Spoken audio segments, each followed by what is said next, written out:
On m'appelle Bérangère et je vais vous raconter une histoire de mon village. Il était une fois un petit village gaulois perdu au milieu des Alpes en France.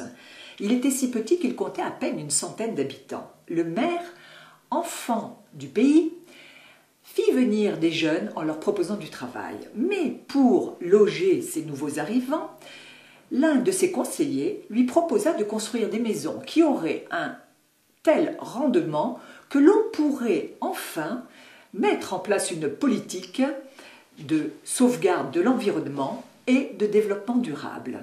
Sitôt dit, sitôt fait. Le projet démarra fort et Alliance dans les Alpes finança les études.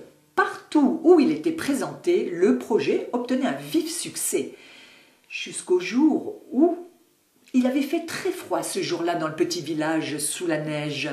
Et à la sortie des vœux du maire, l'équipe municipale et une partie du village se retrouvèrent dans une auberge tenue par des jeunes.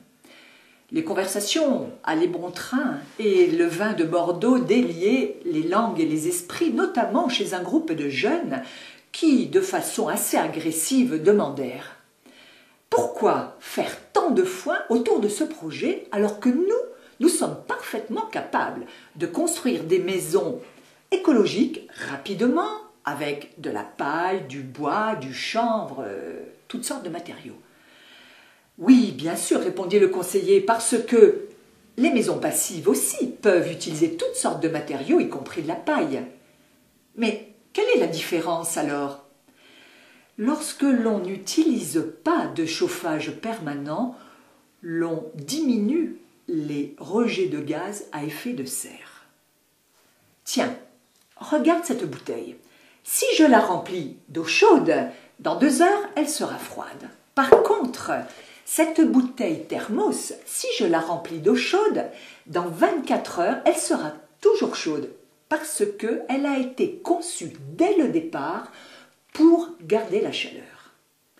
Le lendemain, une jeune bergère du village expliqua que la veille, les jeunes de son groupe avaient véritablement été allés trop loin et qu'ils souhaitaient vraiment se faire expliquer ce qu'était une maison passive.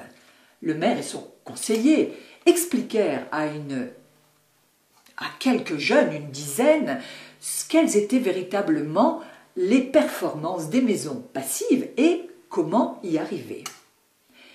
Et ils se séparèrent, tous convaincus qu'il fallait communiquer pour éviter de dire n'importe quoi.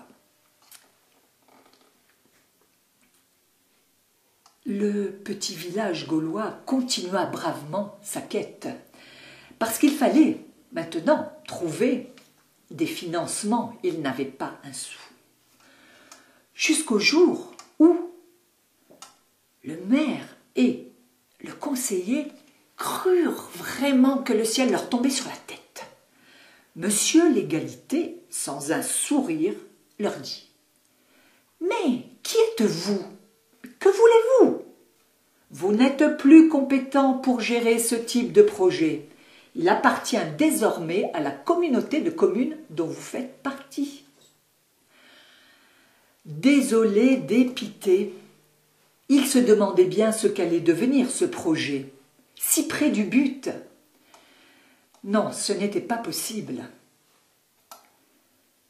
Mais un jour, le maire sortit de sa besace la bonne nouvelle. Il avait été élu vice-président de la communauté de communes en charge du développement durable. Et heureux, le conseiller vit son bébé lui revenir.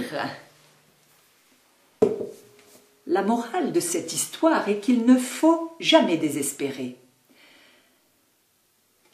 Le courage et la ténacité de l'équipe avaient permis de faire rebondir la situation de façon favorable. Et je suis persuadée que ce petit village têtu saura d'ici quelques mois mener à bien son projet. Il n'y a que la foi qui sauve.